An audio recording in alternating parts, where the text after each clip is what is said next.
Para você que gosta de automobilismo, seja bem-vindo aqui a mais uma edição do Primeiro Stint. Hoje tenho o prazer de receber aqui na mesa um cara que eu conheci como jornalista, enfrentei como piloto, é verdade, nas nossas corridinhas de kart, e de repente o cara virou campeão brasileiro de automobilismo. Tô falando do Gerson Campos. Tudo bom, cara? Tudo bem, ó, que apresentação, hein? Que moral, gostei. Nada como um amigo para dar essa moral aqui pra gente.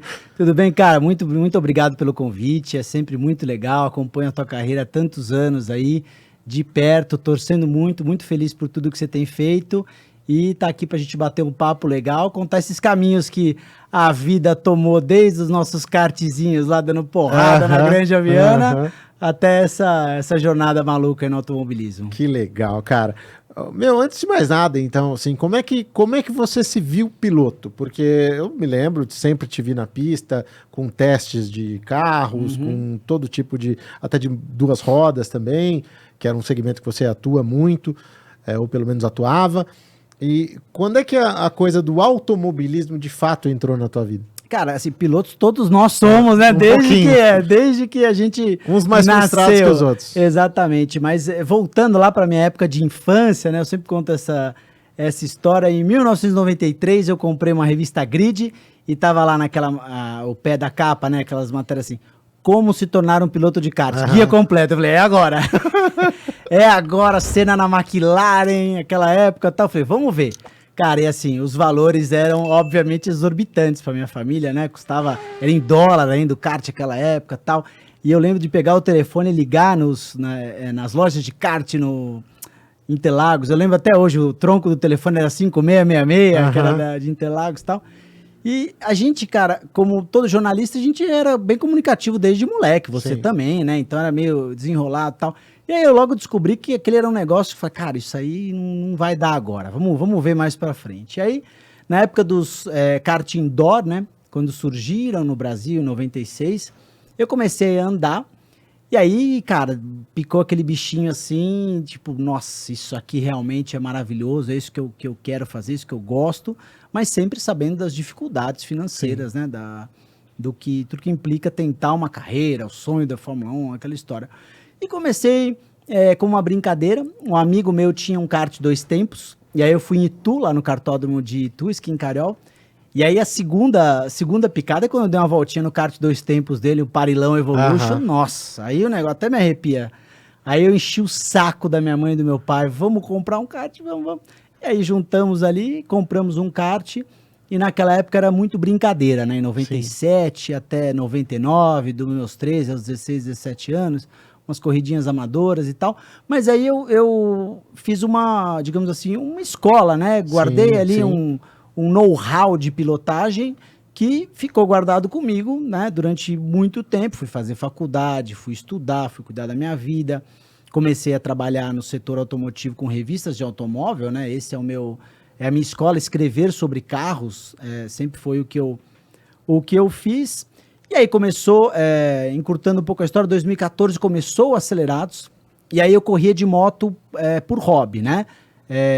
Eu corria no Superbike, tinha uma moto ali, sempre fiquei próximo das pistas. E aí, com o surgimento do Acelerados, começaram a surgir algumas oportunidades para a gente testar carros de corrida, né? Na época, eu e o Cássio ali, testa um carro ali, testa outro ali e tal. E aí surgiu a oportunidade de fazer uma etapa na Lancer Cup. Quer dizer, surgiu não, cavei, né? Fui lá, vi que tinha oportunidade, meti a cara de pau, falei, pessoal, vocês não querem botar a gente, o Acelerado está começando, vamos fazer uma matéria, como é que é ser piloto e tal. E aí eu fiz o meu primeiro final de semana completo numa categoria, né, de nível profissional, digamos assim, que era a Lancer Cup em 2014. Mas até aí, como parte do trabalho que a gente fazia no Acelerados. 2015, o Thiago Marques nos convidou para fazer uma corrida na Sprint Race em Cascavel. E aí fomos lá, eu e o Cássio dividindo um carro também. Foi muito legal, fui segundo na minha categoria também, andamos bem e tudo. E aí em 2016, digamos assim, respondendo a tua pergunta, foi aí que eu comecei a me ver piloto, porque o Thiago ofereceu a oportunidade da gente ter um carro a temporada inteira. Então ele chamou e falou assim, cara, ó, esse conteúdo que vocês fizeram foi muito legal, muito bacana, achei que trouxe uma visibilidade legal para a categoria, vocês andam bem, não destruíram o carro, então vamos fazer o seguinte, vamos pegar um carro e vamos atrás de patrocínio para pagar esse carro? E a gente fecha as contas. Eu falei, cara, mas assim, não precisa falar meia vez, né? E aí, em 2016, a gente teve esse carro à disposição, primeira temporada completa na Sprint Race, e aí começaram a surgir os primeiros patrocínios ali para pagar a conta. Em 2017, sim, a gente teve um esquema mais profissional, com a Militech ajudando, apoiando. Então, foi nessa virada de 16 para 17 aí, que eu digo a gente porque o Carlos estava sempre comigo nessa jornada ali, e que eu me vi, falei, cara, isso aqui é um negócio que pode fazer parte da minha vida profissional, é interessante para mim em vários aspectos, não só, obviamente, pela paixão, mas é interessante porque me ajuda em diversos pontos, né? E aí a coisa começou a se profissionalizar, digamos assim, e em 2018 eu fui campeão, né, na Pro, o Carlos também foi na GP, e aí a coisa desenrolou. Aliás, cara, como é que foi esse momento de transição aí? Porque tenho certeza que se você me levar lá no grid da Copa HB20, falar, o Mendonça tá aqui esse fim de semana, vai participar da etapa, pô, que legal, chega aí, mais matérias para nossa categoria e tal. E a hora que você começa a andar na frente dos caras? Muda um pouco, né? Massa, começa a desagradar um pouco. Foi um problemaço, assim, foi um problemaço. E eu sempre tive um negócio que sempre me faltou malícia na vida, digamos assim, eu sempre chegava num lugar, amigão de todo mundo, não sei o que, não sei o que lá, não sei o que lá. Aí achava que, pô, todo mundo tá aqui se divertindo e tal. E tem gente que realmente começou a ficar muito puta da vida, achar que o carro era diferente, que a gente era favorecido, que tinha mais potência, que isso, que aquilo. Porque assim, até então eu era um jornalista, né? O cara tomar pau do jornalista, puta, o cara ficava assim completamente irado. O repórter, o que é esse cara, de onde ele veio, o que ele andou, tal, tá andando na minha frente, o que acontece tal. Então muita gente falava tal. Aí eu saquei um pouquinho no começo que isso acontecia. Comecei a ficar um pouco mais quieto, né? Comecei a selecionar um pouco digamos assim, as pessoas que eu dava mais abertura e não nas pistas. Mas eu te digo que isso era muito mais de pai de piloto do que de piloto, sabe? Era muito mais aquela coisa assim, como é que esse cara tá andando na frente do meu filho e tal. Aquela coisa que você sabe de pai de piloto, né? E aí quando eu fui campeão, lá em 2018 também teve essa coisa, mas como é que foi e tal, não sei o quê. E aí todo mundo falava, o Thiago Marques até hoje ele me encontra e fala assim, cara, os caras me perguntam até hoje, os caras aceleram, o cara acelera? Aí ele fala assim, cara, vai lá ver, ó, o cara tá aí, senta lá, vê onde ele andou, pergunta pra todo mundo e tal, não sei o quê. Então, gera um pouco dessa desconfiança, né? Acho que até porque muita gente também não sabe do histórico, do kart, da preparação. Do que fez, né? Parece que era um cara que, foi lá fazer uma matéria. Exato, fazer uma matéria e tá andando na frente, entendeu? Então, assim... Claro que a minha carreira não tem como comparar com, por exemplo, você tem o patrocínio da Autoneg aí, né? Da família do Betinho Gress, que é um super cara. E nessa época que eu brincava de kart, o Betinho corria profissionalmente. Não tem como comparar a minha bagagem pregressa com a dele. Mas também não era um verdão que chegou lá e sentou, né?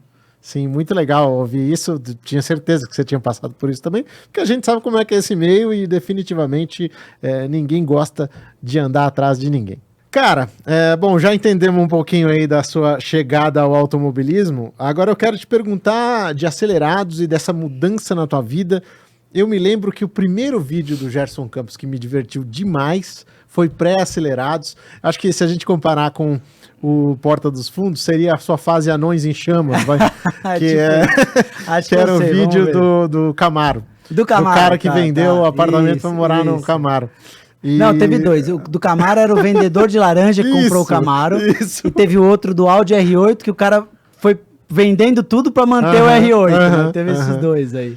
Cara, como é que surgiu essa ideia de fazer um conteúdo diferente do que estava no ar, em qualquer plataforma, de falar de carro de um jeito diferente, a ponto de me impactar? Eu não sou um cara que consuma, assim, tanto conteúdo automotivo. E fui impactado por esses vídeos na época. Como é que foi isso e como é que vocês chegaram à formação do Acelerados? Então, essa época, 2011, eu saí da revista que eu trabalhava, a revista Carro da Motor Press, já estava enfrentando ali algumas dificuldades da época meio que do começo do fim das revistas, né? Que ainda existem hoje, mas né, a quatro rodas, Auto Esporte, a própria Carro não existe mais, então começou essa migração muito grande. Então, quando eu saí, eu já fazia vídeos na revista, mas não com muito foco, né? E aí eu falei assim, cara, eu vou fazer um negócio meu aqui. Se der certo, deu. Se não der, não deu. Eu não vou mais para outra revista, pedir outro emprego, arrumar outro negócio. Vou tentar fazer um negócio de vídeo aqui, entendeu? E aí eu falei assim, cara, o que eu vou fazer? Você já tinha tanto conteúdo de carro, consolidado, teste e tal. Eu falei, eu preciso fazer alguma coisa diferente. E eu sempre gostei muito de storytelling. E aí eu comecei a pegar algumas referências gringas, né, que contavam algumas histórias de carro, sem necessariamente um texto de avaliação, e comecei a montar esse quebra-cabeça e montei algumas histórias e produzi mais ou menos uns 8 conteúdos nessa época. Esse do Camaro era um, o do Audi R8 era outro, e lancei a minha produtora na época com esse foco, né?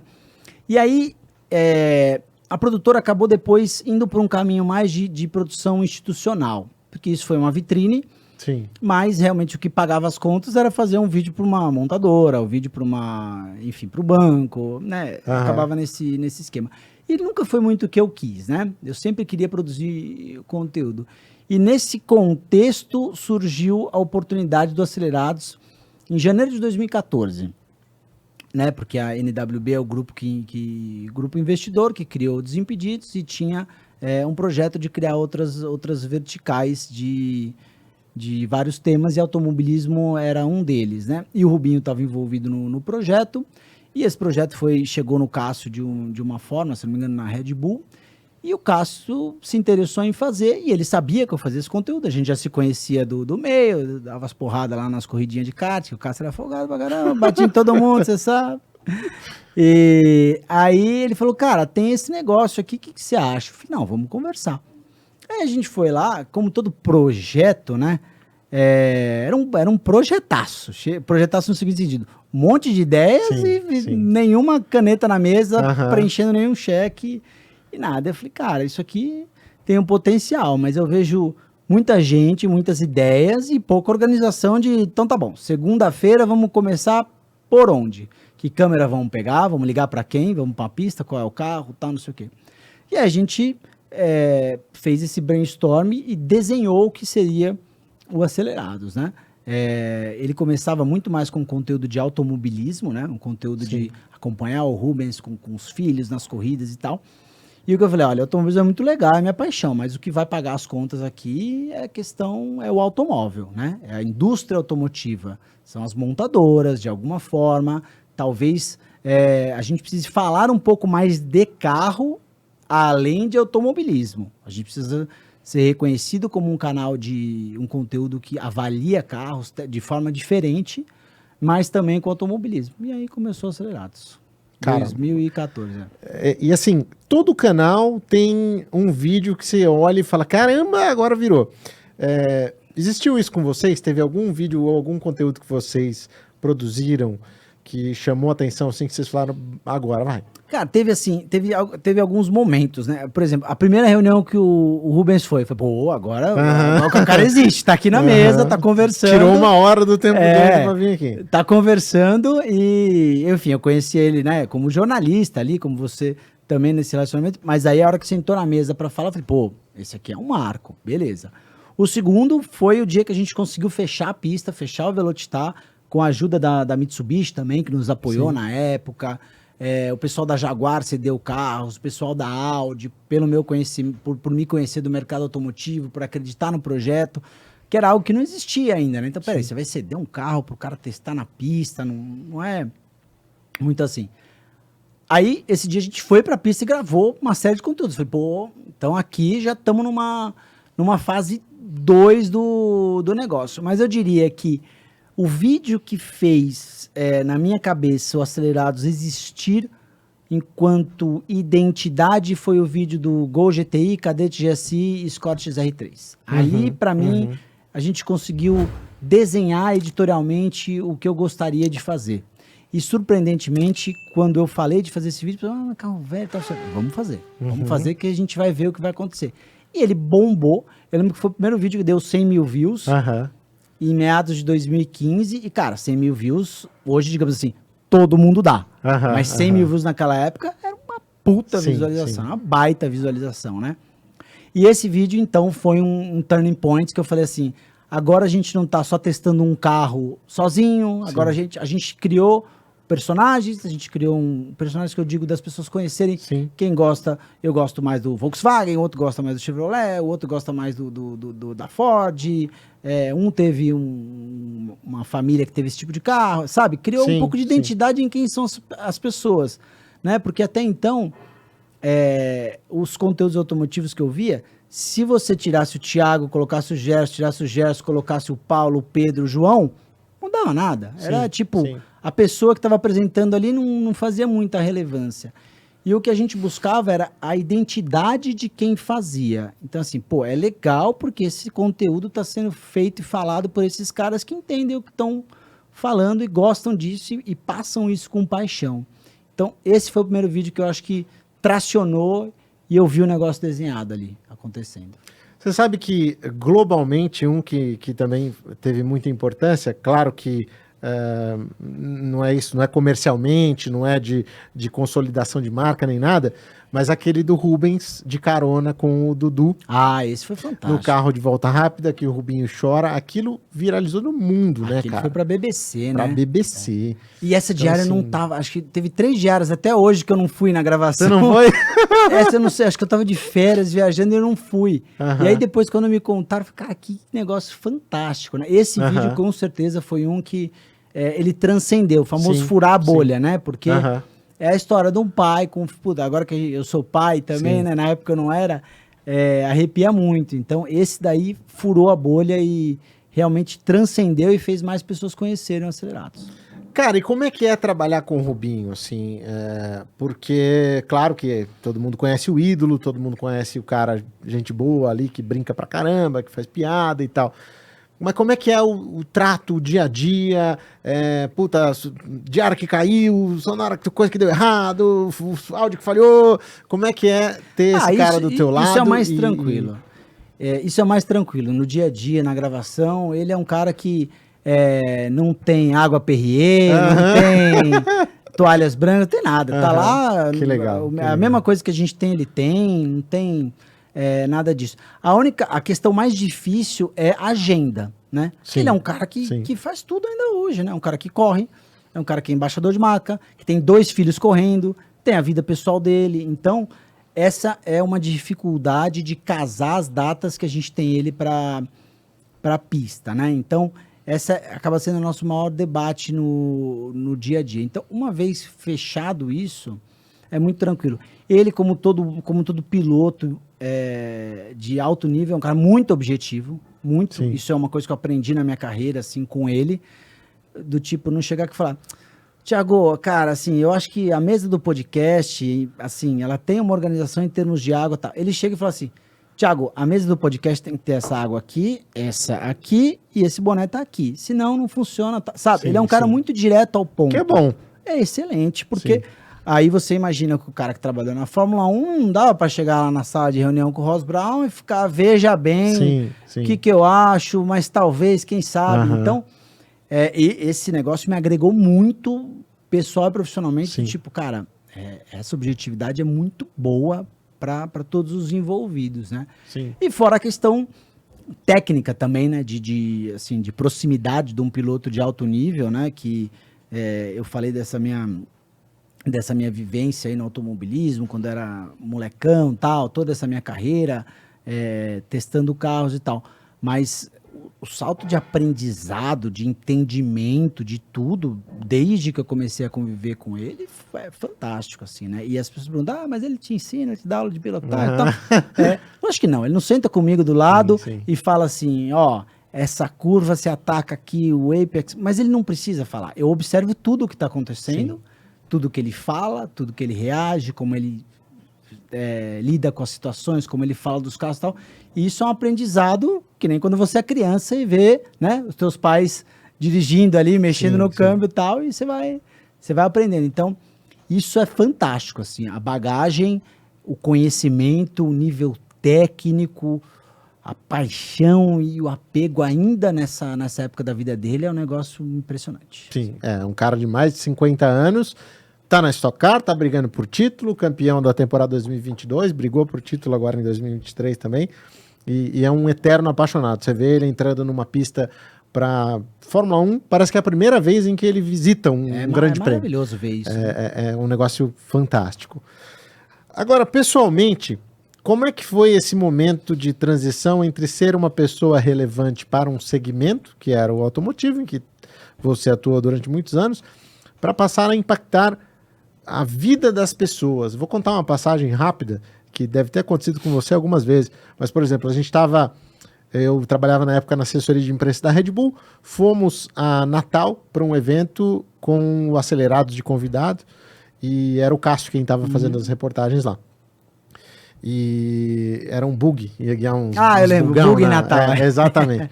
E aí... Essa pauta, inclusive, foi ao ar no dia do Natal. No dia do Natal a pauta era especial bug, de Natal. Putz, mas essas coisas que vocês tiravam da cartola, ou do chapéu de Papai Noel, que eram demais. E aí a gente estava num restaurante lá em Natal, ou seja, fora do eixo, né? E umas criancinhas vieram atrás do Cássio no restaurante para tirar foto e tal. Então, assim, aquilo me emocionou, de ver você ser relevante para um grupo de crianças, cara, que, pô, na nossa época era, exato, você via lá os pilotos, né, assim, isso que te mexia contigo, né? Como é que foi isso para você, passar por essa fase de ser reconhecido, de ser relevante para as pessoas? Cara, em uma palavra, foi inesperado, porque o que eu sempre imaginei é que as pessoas iam gostar e conhecer o trabalho do Acelerados. Então, eu achava que a fama, digamos assim, nunca foi um negócio que passou pela minha cabeça. Sim. Eu queria pagar as minhas contas e fazer um negócio que eu gostasse pra caramba, entendeu? Criar um conteúdo relevante e tal. Até porque a minha escola de jornalismo foi uma escola de texto, né? Foi uma escola de escrita, nunca foi uma escola de televisão, de estar com a cara, de ter um reconhecimento nesse sentido. Então, eu lembro até hoje que quando a gente começou a fazer o Acelerados, a gente foi para 500 milhas de kart em 2014, e aí um menino, que eu esqueci o nome dele, mas ele é muito, muito gente boa, ele falou assim, vocês que fazem lá o programa com o Rubinho, né? É legal, tal, não sei o quê. Eu falei, pô, que legal, as pessoas estão vendo, estão curtindo e tal. E até então, eu imaginei que fosse ser sempre assim. Sim. Você que faz lá o negócio do Acelerados como entidade. E aí eu percebi que as pessoas gostam de personificar, né? Gostam de, tipo, você faz isso, aquilo, você tem um Golf vermelho, que no caso eu vim até com ele aqui, que estava arrumando estofamento lá em Indaiatuba. Um abraço, pessoal da Bravo Tapeçaria. Você que tem a BMW preta, você que corre na Porsche, você que faz... Então as pessoas começaram a personificar muito. E fala assim, eu sou seu fã. Cara, as mesmas vezes que eu ouvia, eu sou o seu fã. Tem tanta gente pra você ser fã de mim, eu não tô fazendo nada demais, eu só testo os carros aí e tal. Que legal que você gosta do conteúdo. E aí eu comecei a entender isso, entender que, cara, a gente tem não adianta a gente fazer, não é meu fã, fala lá com a Acelerados, a gente tem que realmente mudar um pouco o chip e conversar com as pessoas, bater papo e tal. O que todo mundo quer ele tem um carro, ele tem um Vectra antigo, ele tem um Gol, ele tem um Opala, ele tem uma BMW antiga e tal, e ele te encontra, ele vai falar daquilo, entendeu? Ele vai bater papo com você. E é com você, não é com a entidade Acelerados, porque ele sabe que você também tem uma BMW, que seu tio teve um Opala, que você testou um Fusca e tal. Então, eu percebi que a gente tinha muito esse papel de se encarregar a bandeira do Acelerados, mas que as pessoas se viam na gente também, na nossa jornada. Então, assim, foi muito legal, muito gratificante. Até hoje, eu me assusto às vezes quando eu tô, sei lá, tô num shopping domingo, não é? Também não sou a Britney Spears, né? Não é toda hora assim, mas pelo contrário, eu vivo a minha vida assim, anonimamente, tô num shopping e tal, de repente chega, eu tomo um susto, tão legal que você curte e tudo. Eu passo despercebido isso na minha vida, porque e as pessoas que vêm falar, elas são sempre muito carinhosas. Isso é muito legal, sabe? Muito gostando do trabalho e tal. Então, é algo que eu jamais imaginei no começo, mas que é uma realidade. E tá aí, é bem bacana. Cara, esse é um grande desafio de não ser nem a Britney Spears e nem o Gerson de 2004, que é você, neste momento, estar tranquilo, mas você está sendo reconhecido. É, só que só vai exato. se você Só vai furar saber a depois. fila da senhorinha lá, aí o bicho vai pegar. Mas as pessoas sabem que você tá lá. Então, assim, é meio desesperador mesmo, né? Eu imagino que seja... Mas também é isso. É gratificante por todo o trabalho envolvido, por tudo que... Não dá pra tirar caquinha da Anaís no carro. Né? Não dá mais. Pode estar alguém olhando e fazendo aqui, ó, o stories e te marcar, vai lá pro choquei. Não, brincadeira, né? Se tiver essa relevância. É isso, cara. Legal.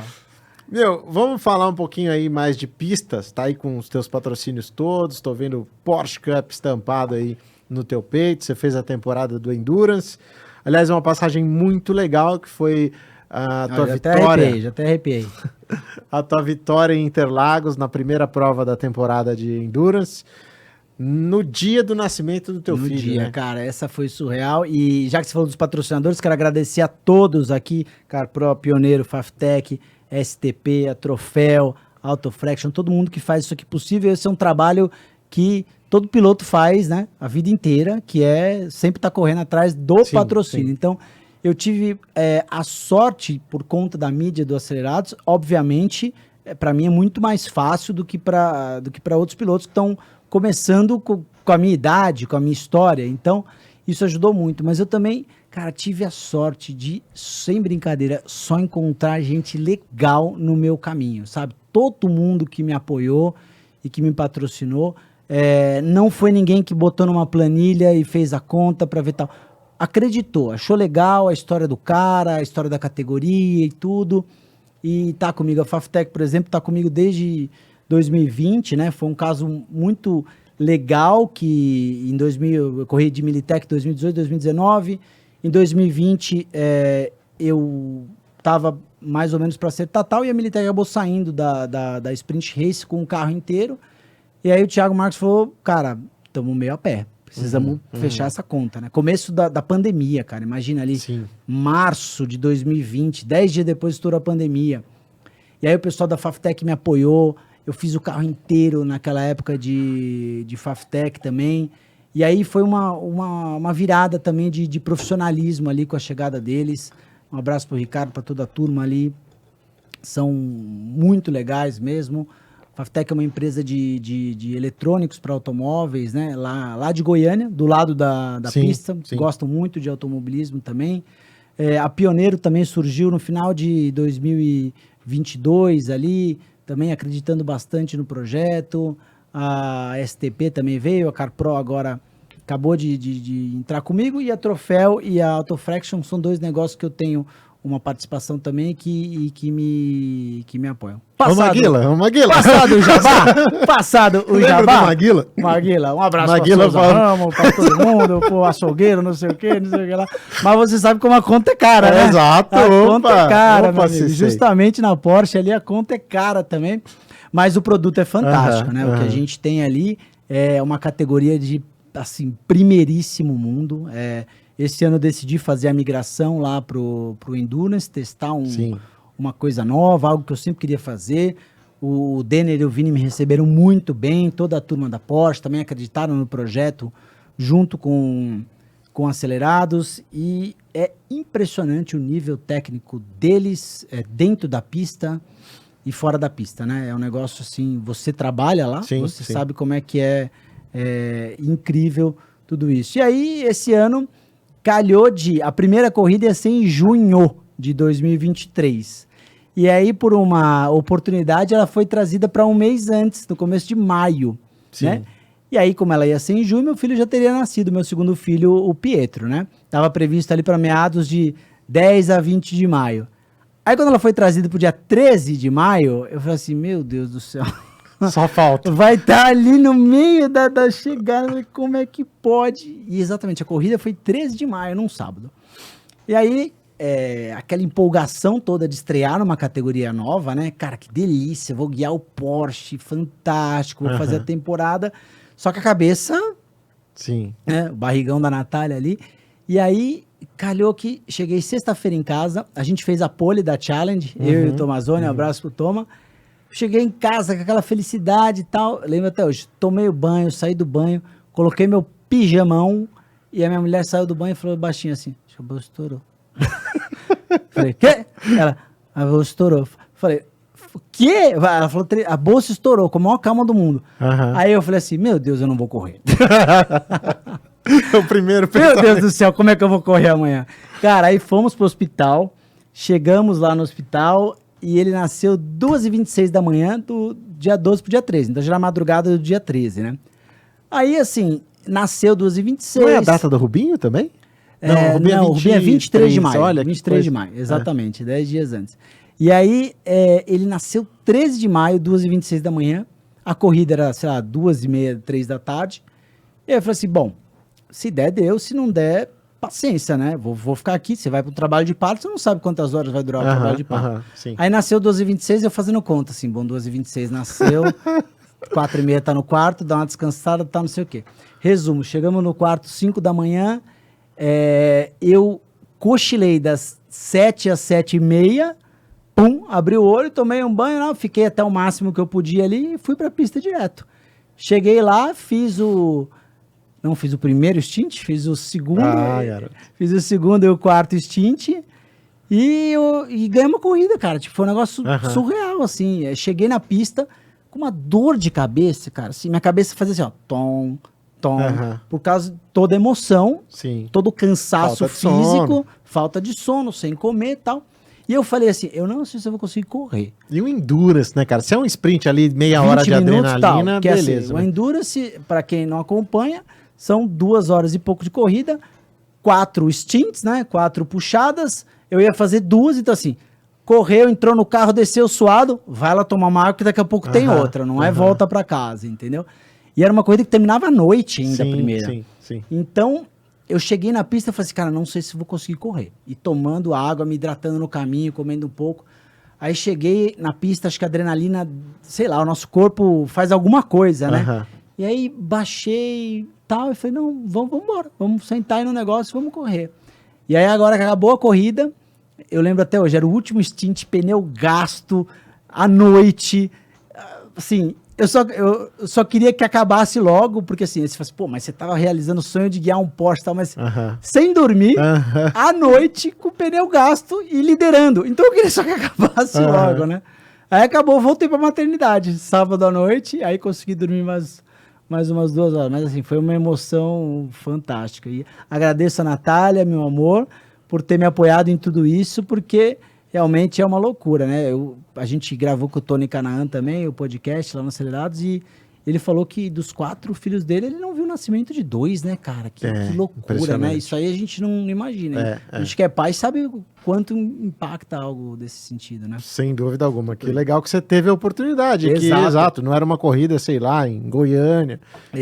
Certamente complicaria muito mais as coisas, né? Com certeza. Então fiquei feliz por isso. Legal, cara. Bom, você completou a temporada de Porsche Cup. Próximos passos. 2024 já está desenhado aí na tua cabeça? O que você Cara, estamos trabalhando para ir para o campeonato sprint, né, da Porsche, que são as 6 corridas curtas aí, fazer essa evolução aí, trabalhando com os patrocinadores e tudo, entendendo para ver se a gente consegue fazer esse campeonato na Challenge, na 991.2 mesmo ano que vem. Tem alguma possibilidade da 992, mas por enquanto essa é a mais realista, né? Sim. Então estamos trabalhando para isso dar certo. E Acelerados, o que vem pela frente? O que vocês planejam? A gente sabe que chega um ponto em que crescer onde vocês estão seria muito difícil, vocês já estão no topo, né? Então o que vocês pensam? Eu sei que vocês fazem eventos diferenciados também, tem coisas aí em mente, como é que tá para ter? Cara, o Acelerados ele faz 10 anos, né? Em 2024. Sim, passou assim, uma loucura, então a gente tá planejando algumas coisas novas fora do conteúdo, né? Porque a gente vai fazer quase 2 milhões de inscritos no YouTube, a gente deve bater agora em 2024, e hoje a gente fornece muita coisa pra galera ver aqui na tela, né? E a gente quer transformar isso um pouco mais em experiências, né? Trazer as pessoas para perto, para a pista de alguma forma, fazer algo que seja um pouco mais palpável. A gente começou a fazer isso antes da pandemia, a gente fez o FEST, que foi o festival acelerado Speed on Track lá no Velocitar. Foi um evento muito legal ali, um evento ensaio em 2019, e 2020 veio a pandemia, quebrou tudo, 21 não deu para fazer, 22, aquela coisa. Então, a gente está estudando um pouco como fazer. A gente tem novos sócios, né, da TSO, Sim. a TSO do Kaká Closet, toda a turma lá, um abração, são super fortes em eventos automotivos. Acabei né? de comprar umas camisetas da TSO, na É. verdade não comprei, ganhei. Legal. Então já contribuí também aí com o projeto. Legal. E aí, a gente tem isso tudo muito desenhado, mas a gente também está caminhando, não digo a passos lentos, mas a passos responsáveis, né? Porque o mercado de mídia, ele Sim, muda sim. muito, né? Ele vai e volta. Então, os investimentos, esse ano, especialmente em mídia, eles deram uma balançada, o mercado de varejo sofreu demais Sim. também, né? Então, a gente está estudando ainda como fazer, mas basicamente o projeto para 2024 do Acelerados em diante é justamente trazer o público para perto, fazer mais eventos, levar as pessoas para a pista, fazer um clube para que as pessoas possam participar. Então, essa é a nossa ideia aí, a curto e médio prazo. Que legal, cara. Quero acompanhar de perto também todo esse trabalho aí. Com certeza estarei presente também.